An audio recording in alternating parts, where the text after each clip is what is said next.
Welcome to today news. భారత ఐక్య విద్యార్థి ఫెడరేషన్ యుఎస్ఎఫ్ఐ ఉత్తర తెలంగాణ జిల్లా సమావేశం కరీంనగర్లో ఉన్న వాగ్వేశ్వరి ఉమెన్స్ డిగ్రీ కళాశాలలో రాష్ట్ర ఉపాధ్యక్షుడు సదం గణేష్ అధ్యక్షతన జరిగింది. అనంతరం విలేకరుల సమావేశంలో రాష్ట్ర అధ్యక్షత కార్యదర్శులు తాటికొండ రవి, మాదం తిరుపతి పాల్గొన్నారు. మీడియా సమావేశానికి విచ్చేసినటువంటి మీడియా మిత్రులకి అందరికీ పేరు పేరున ధన్యవాదాలు తెలియజేస్తా ఉన్నాను. ఈరోజు ప్రధానంగా యుఎస్ఎఫ్ఐ ఆధ్వర్యంలో ఉత్తర తెలంగాణ జిల్లాల ముఖ్య కార్యకర్తల సమావేశం నిర్వహించడం జరుగుతోంది. ఈ సమావేశంలో భవిష్యత్ కార్యాచరణని ప్రకటించబోతా ఉన్నాం. ప్రధానంగా ఇప్పటికే రాష్ట్రంలో తెలంగాణ కొత్త గవర్నమెంట్ వచ్చిన తర్వాత విద్యారంగ సమస్యలు పరిష్కారం కావాలని, అవుతాయని ఆశించినటువంటి విద్యార్థుల యొక్క సమస్యలు ఎక్కడికక్కడనే నిలయాలుగా మారినటువంటి పరిస్థితి ఉంది.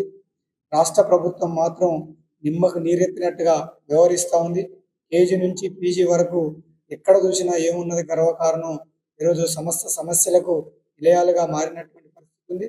ఈరోజు పెండింగ్లో ఉన్నటువంటి అదనంగా స్కాలర్షిప్ ఫీజు రియంబర్స్మెంట్ గత 3.5 సంవత్సరాలుగా గతంలో బీఆర్ఎస్ ప్రభుత్వం ఏదైతే తప్పిదం చేసిందో అదే తప్పిదాన్ని ఈరోజు కాంగ్రెస్ ప్రభుత్వం కూడా చేసుకుంటూ వస్తూ ఉంది.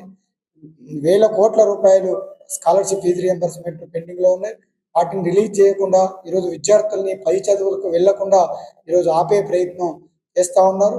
విద్యార్థుల సర్టిఫికెట్లు ఇవ్వకుండా ప్రైవేట్ యాజమాన్యం విద్యార్థుల్ని పెద్ద ఎత్తున ఇబ్బందులకు గురి చేస్తున్నటువంటి పరిస్థితి ఉంది.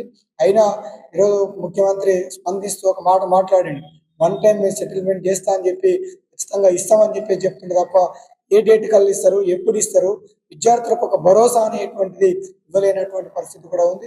దాంతోపాటు ఈరోజు ప్రభుత్వ పాఠశాలలు ప్రారంభమైన ఏ ఒక్క ప్రభుత్వ పాఠశాలలో కూడా పూర్తి స్థాయి పాఠ్య పుస్తకాలు విద్యార్థులకు అందినటువంటి లేదు. ఈరోజు ఆగస్టు 15 దగ్గరికి రాబోతా ఉంది. కనీసం డ్రెస్సులు కూడా పాఠశాలలో చదువుకునేటువంటి విద్యార్థులకు డ్రెస్సులు కూడా ఇచ్చిన పాపాన పోయినటువంటి పరిస్థితి లేదు. పాఠశాలలు ప్రారంభం అవుతున్నప్పుడే రిక్రూట్మెంట్ జరగాలి. దాంతోపాటు డిప్యుటేషన్స్ కానీ లేదంటే ఏదైనా రిక్రూట్మెంట్ చేయాల్సి వచ్చినప్పుడు ప్రభుత్వం ముందస్తుగా చేయాలి తప్ప అకాడమిక్ ఇయర్ స్టార్ట్ అయిన తర్వాత ఈరోజు మనం కనుక చూస్తే ఇప్పుడు ట్రాన్స్ఫర్స్ని చేస్తున్నటువంటి పరిస్థితి ఉంది. దీనివల్ల ప్రభుత్వ విద్యా సంస్థలలో చదువుకుంటున్నటువంటి విద్యార్థులకు సరైన విద్య అందేటువంటి అవకాశం లేదు. ఒకవైపు సమస్యలు పెద్ద ఎత్తున ముందుకు వస్తూ ఉంటే మరోవైపు విద్యార్థులకు చదువులకు దూరం చేసేటువంటి పరిస్థితి కనిపిస్తూ ఉంది. దాంతోపాటు కనీస మౌలిక సదుపాయాలు కూడా ప్రభుత్వ పాఠశాలలో లేవు. ఈరోజు మంచినీళ్ళు ఉండవు, మరుగుదొడ్లు ఉండవు, మూత్రశాలలు ఉండవు, అలాగే బ్లాక్ బోర్డ్స్ కూడా ఈరోజు లేనటువంటి పరిస్థితి. పెచ్చుడి ఈరోజు వర్షాకాలం పెచ్చులు ఊడిపోయి కింద పడుతున్న ప్రభుత్వం ఎక్కడ కూడా పట్టించుకుంటున్నటువంటి పరిస్థితి లేదు. తక్షణమే ప్రభుత్వ పాఠశాలకి అధిక నిధులు కేటాయించి వాటి అభివృద్ధి కోసం పకడ్బందీగా ప్రణాళికను తయారు చేయాలి. దాంతోపాటు హాస్టల్స్, ఈ రాష్ట్రంలో గురుకుల హాస్టల్స్ 1000 హాస్టల్కి పైన గురుకుల హాస్టల్స్ ఉన్నాయి. ఈరోజు అద్దె భవనంలో కొనసాగుతున్నటువంటి ఉన్నాయి. విద్యార్థులు హాస్పిటల్ పాలవుతూ ఉంటే కనీసం ప్రభుత్వం దాని మీద ఒక కమిటీ వేసి విచారణ చేయాలని చెప్పి గతం నుంచి కూడా విద్యార్థి సంఘాలుగా విద్యార్థులుగా ప్రభుత్వాన్ని అడిగినప్పటికీ, అధికారులను నిలదీసినప్పటికీ ఏ ఒక్కరు కూడా దాన్ని పట్టించుకునేటువంటి పరిస్థితి లేదు. విద్యార్థులు అనారోగ్యాలకు గురవుతా ఉన్నారు. దాని మీద తక్షణమే ఒక ప్రణాళికను తయారు చేసి అది జరగకుండా అడ్డుకట్ట వేయాల్సినటువంటి అవసరం ఉంది. దాంతోపాటు మెనూలో కూడా మార్పు జరగాలి. పెరిగిన ధరలకు అనుగుణంగా మెస్ కాస్మోటిక్ ఛార్జీలు పెంచాల్సినటువంటి అవసరం ఉంది.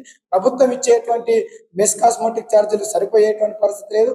తక్షణమే దీన్ని కూడా పెంచాలని చెప్పేసి భారత విద్యార్థి ఫెడరేషన్ ఎస్ఎఫ్ఐగా డిమాండ్ చేస్తా ఉన్నాం. యూనివర్సిటీ స్థాయి కనుక చూస్తే యూనివర్సిటీలో హాస్టల్ సౌకర్యం లేక ఈరోజు విద్యార్థులు వాళ్ళే వంట చేసుకొని తినేటువంటి పరిస్థితి ఈరోజు అంత పెద్ద ఉస్మానియా యూనివర్సిటీ లాంటి యూనివర్సిటీలలో ఉంది. కాబట్టి హాస్టల్ మెస్సులని ఓపెన్ చేయించాలి.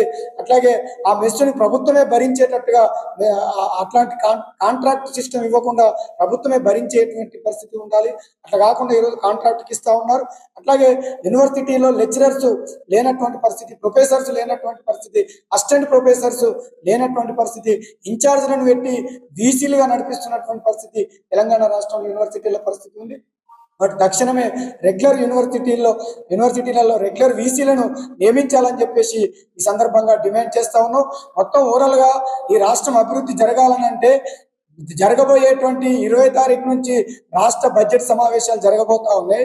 ఈ బడ్జెట్ సమావేశాల్లోనైనా విద్యారంగానికి ప్రభుత్వ నిబంధనల ప్రకారం విద్యలో రాష్ట్ర బడ్జెట్లో 30% నిధులు కేటాయించాలి. 30% నిధులు ఎప్పుడైతే ప్రభుత్వం కేటాయిస్తుందో అప్పుడే నిజంగా విద్యార్థులకు అన్ని రకాల సౌకర్యాలు కల్పించేటువంటి అవకాశం ఉంటుంది.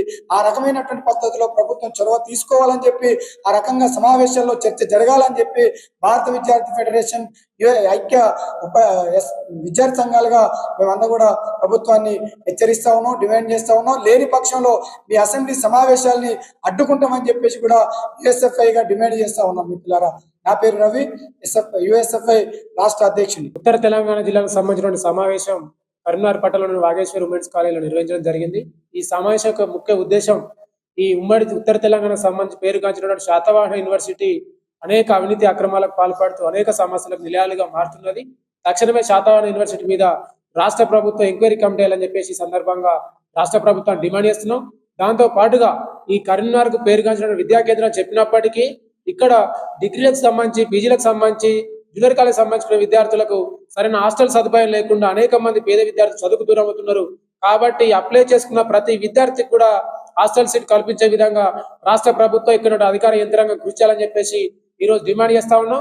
లేని పక్షంలో గతంలో ఉన్నటువంటి రాష్ట్ర ప్రభుత్వం యొక్క నిర్లక్ష్యం వల్ల అధికారులు ప్రభుత్వానికి తొత్తుగా వ్యవహరించి అనేక విద్యా లోపాలకు నిలయాలుగా మారిల్లు. కాబట్టి ఆ తప్పిదాలన్నింటినీ కూడా ఇప్పుడు సరి చేసుకొని విద్యార్థులను చేసే విధంగా ఇక్కడ అధికార యంత్రాంగం, ప్రభుత్వ యంత్రాంగం పనిచేయాలని చెప్పేసి ఈ సమావేశం సందర్భంగా డిమాండ్ చేయడం జరుగుతుంది. అదేవిధంగా పెండింగ్ లో ఉన్న స్కాలర్షిప్ రియంబర్స్మెంట్ 8,000 కోట్ల రూపాయలను రాష్ట్ర ప్రభుత్వం తక్షణమే విడుదల చేయాలని చెప్పేసి మేము డిమాండ్ చేస్తున్నాం. లేని పక్షంలో ఈ ప్రభుత్వం విద్యార్థులకు ఆగ్రహానికి గురికాక తప్పని చెప్పి తెలియజేసుకుంటూ, అదే విధంగా ఇలా సంక్షేమ హాస్టల్ సమస్యలకు స్వాగతంగా వలుగుతున్నాయి. కాబట్టి వాటిపైన ఇక్కడ ఉన్న ప్రజాప్రతినిధులందరూ కూడా సందర్శించాలని చెప్పేసి ఈ సమావేశ సందర్భంగా డిమాండ్ చేస్తున్నాం. అదే విధంగా రేపు భవిష్యత్తు పోరాటాలకు ఈ కరీంనగర్ వేదికగా కాబోతా ఉన్నది. కాబట్టి దానికి సంబంధించినటువంటి కార్యక్రమాలకు జయప్రదానికి ఇక్కడ ఉన్నటువంటి ప్రతి ఒక్కరు కూడా సహకరించాలని చెప్పేసి ఈ కమిటీ సమావేశ సందర్భంగా అందరికీ కూడా విజ్ఞప్తి చేస్తూ, నా పేరు మాధవ్ తిరుపతి, యుఎస్ఎఫ్ఐ రాష్ట్ర కార్యదర్శి.